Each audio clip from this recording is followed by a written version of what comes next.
Hello guys, welcome back to my YouTube channel. Uhawe ikaze hano kuri Paul Nkurikiyimana official, aho tuvuga ku masomo atandukanye ya ICT and Computer Science Technical Skills. So today's lesson is about inheritance within a C++. So now, we are going to define what is inheritance in details and how it works. So now, the inheritance is composed by different forms or different types. So inheritance muri programming cyangwa se muri C++ ifite ubwoko butandukanye. Uyu munsi tugiye kuvuga concept of inheritance within a C++ and its forms. So nicyo tugiye kuvugaho muri aka kanya. So now, when someone says what is inheritance, when someone says inheritance in a C++, we say, generally, let us say in a normal way, we say is the process by which new class called the derived classes are created from existing class called the basic class. Ibi bishatse kuvuga iki? Bishatse kuvuga ngo ni mu gihe class nshyashya, ndumva twese hano dushaka kuba twibuka class icyari cyo, mu gihe class nshya cyaze new classes zibaye derived, mangu class nshya yakomotse ku yindi class from an existing one. Here you see existing classes. Mangu the existing class ni classes zari zisanzwe zisa nkaho zo zari ziri already, then some new classes are derived from this one.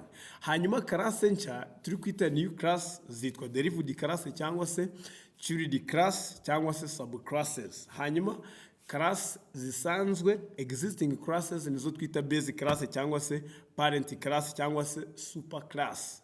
Hanga ndakeka hangaha byumvikanye. Ariko ni muri in general, one, if we say the inheritance, we are meaning new class can be created from the other classes. Those other classes will be basic class, the new class will be derived class.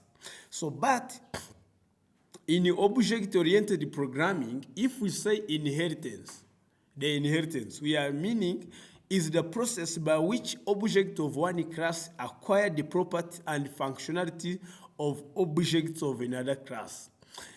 Muri OP, iyo tuvuga inheritance, ni uburyo object ya class imwe ishobora kuaccessinga properties and functionalities. There, if we say properties, we are meaning data members of basic class and functionalities of objects of another class. The functionalities there, we are meaning the member function of basic class. What does it mean?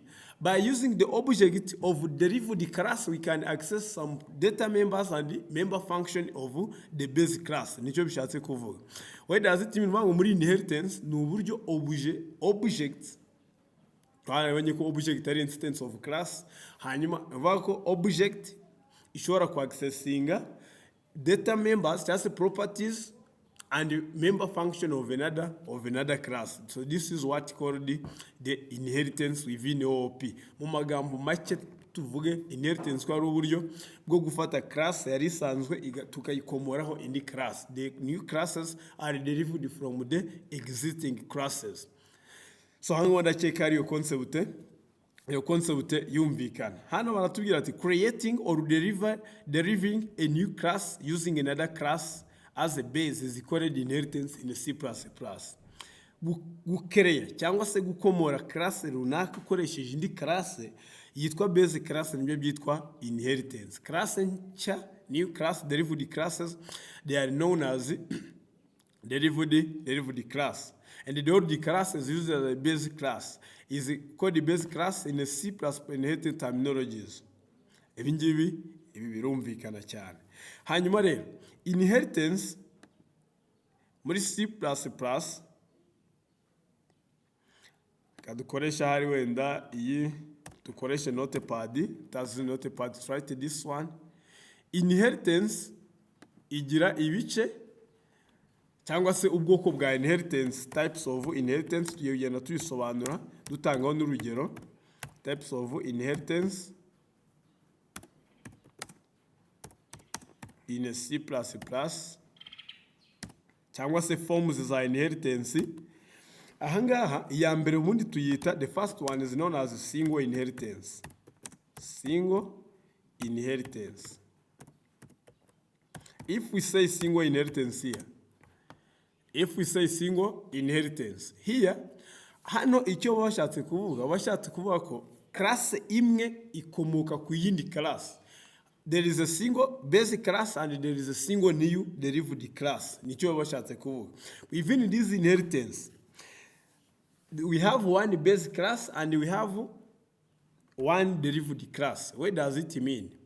This is the inheritance which is done between only two classes, where there is one basic class and where there is one derived class. What does it mean? That derived class can acquire the resources of the basic class.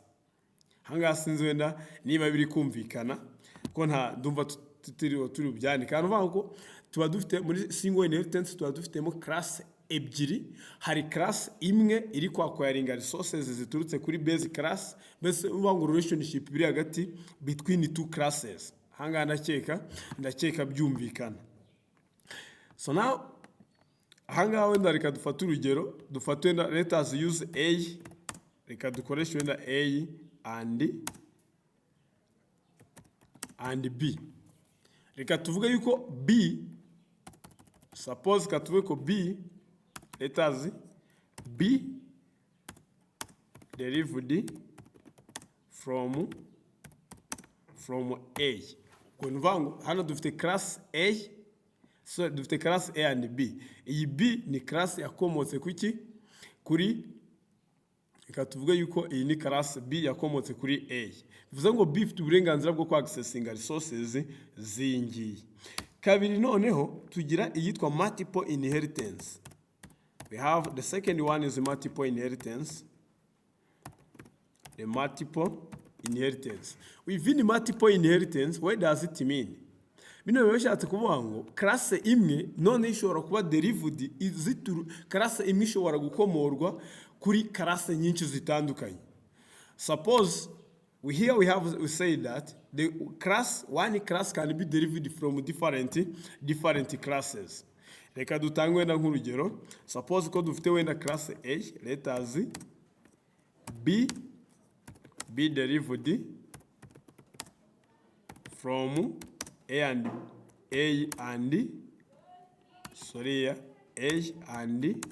C. Uvango iyi class B ni new class which was derived from two classes A and B. Anga wenda reka tuze ndaje dutange n'ingero kuri buri imwe. Iya gatatu, the third one, let us say multi-level inheritance. Multi-level inheritance here. Iyi ngiyi twayisobanukirwa gute? Aha rero biba bishatse kuvuga ngo multi-level inheritance, no nakoze mikosa. Multi-level inheritance yikorite no vango nk'ukuri kubyumva nyine ni ibintu bisa nkaho biri kuri chaîne bigize gute bikurikiranye. There is one class which has produced a class, and even that class which has been produce another. Reka dutanga urugero.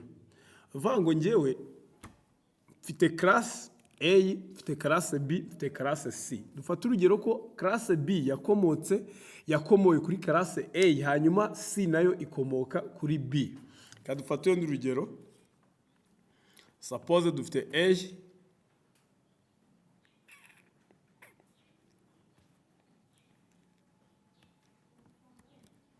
hanyuma dufite B, then C. For example, reka dutanga urugero rumeze gutya. Suppose like this. What does it mean? Vango iyi niyo basic class. The basic class has produced B, and then C also was produced by B. What does it mean? The B was derived from A and C was derived from B. This is known as the multi-level inheritance. So now iya kane reka tuyite hierarchical inheritance. Hierarchical inheritance here. The hierarchical inheritance. So now aha rero bishatse kuvuga iki? Ubu bwoko bwa inheritance bwo bavuze ngo many classes can be derived from one class. Since ikintu mvuze niba kiri kumvikana.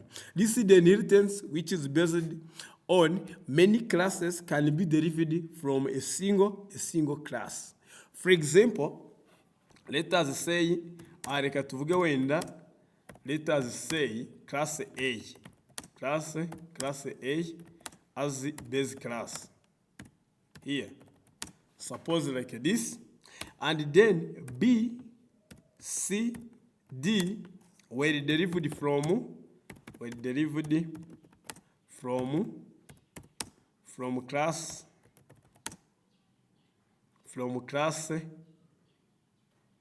were derived from class A.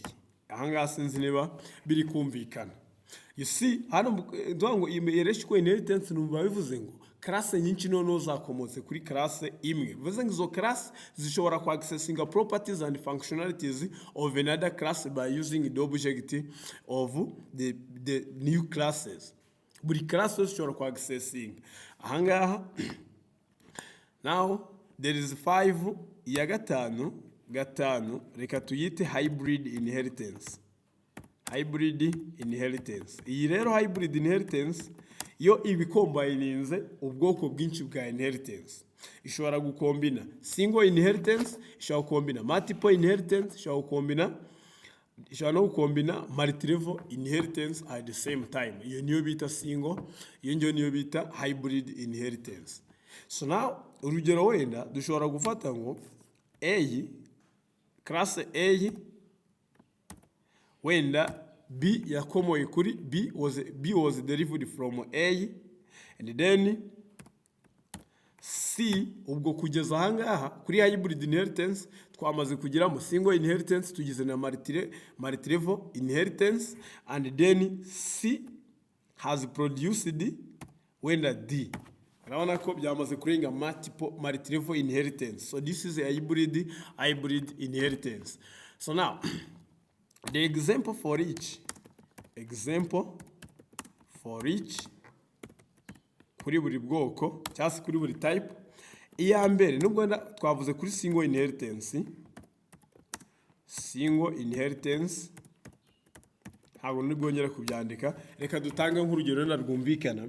On a single inheritance, suppose me and my mother, the relationship between two classes. Me and my father is base class, and me ngewe ndi new class, hanyuma papa cyangwa se umubyeyi cyangwa se undi muntu dufitanye relationship we akaba ari base class. Iyo relationship biri hagati aho ngaho uko ari ebyiri. Kabiri ira turi kwita multiple inheritance. Ahangaha dufate nk'urugero mva twavuze ko class imwe iba derived from different classes. What does it mean? Mama na papa barihuje barambyara. Urumva ngiye mfite ubushobozi bwo kwaccessinga assets za mama, nkabigira n'ubushobozi bwo kwaccessinga resources from my father. Urumva ngewe nyine ndi combination of the two. Ariko bitanakuyeho ko nanjye ubwanjye nshobora gucreating izindi resources zanjye. Even me I can have my own data members.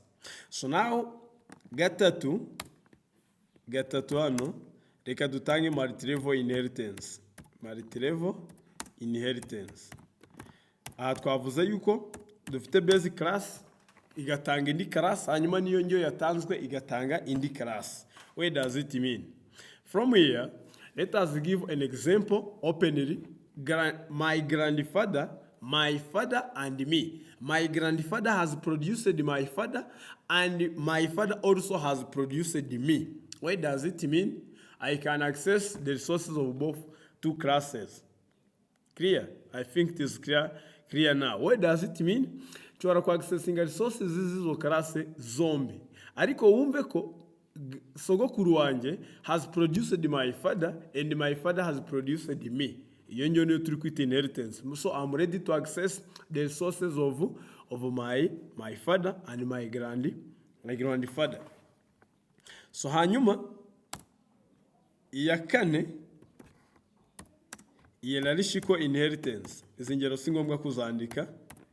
Hierarchical ibi turabivuga gute? Hierarchical inheritance, we have said that different classes can be derived from one classes. Here,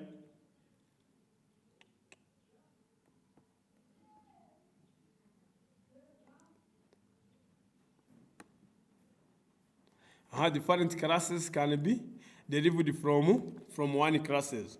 Example, kadutange nk'urugero, umubyeyi umwe ashobora kuba afite abana benshi. One parent can have different kids. Different kids, they are belong to one parent. What does it mean? Different kids, they belong to one family. The family will be base class, and different kids will be new derived classes. Ahangaha ndumva ari ibintu byumvikana. 5 is about hybrid inheritance. The hybrid inheritance. Could hybrid inheritance? We have said that these hybrid inheritance combine different types of different forms of inheritance. So now, from here, dutange nk'urugero wenda, hari sogokuru, grandfather, my grandfather has produced my father has produced me, and me, I have produced another one. Urumva, hari sogokuru, hari papa, hari njyewe, nanjye hari umwana wanjye. That case will be taken as the hybrid inheritance. So guys, the general representation of this form here, let me show you the general representation of this form by using this book of Senior 5 here. So then, look at here, the types of forms of inheritance. A and B, you see, B was produced by A, but the multiple inheritance, C, was derived from A and B, as you see by these graphics. Hierarchical inheritance, C, B, D were produced by A. What does it mean? C, B, and D are the new classes which were derived from this one. And A, B, C. This is my grandfather, as example given before. This is my father, and this is me. And then hybrid, as you see, A, B, C, D. This one has produced the B, B produced the C, and C produced the D. You see. So guys, if this video support you, no problem, don't fail to share it. Tujye dukomezanya udukandire n'inzogera. So thanks and have a nice day.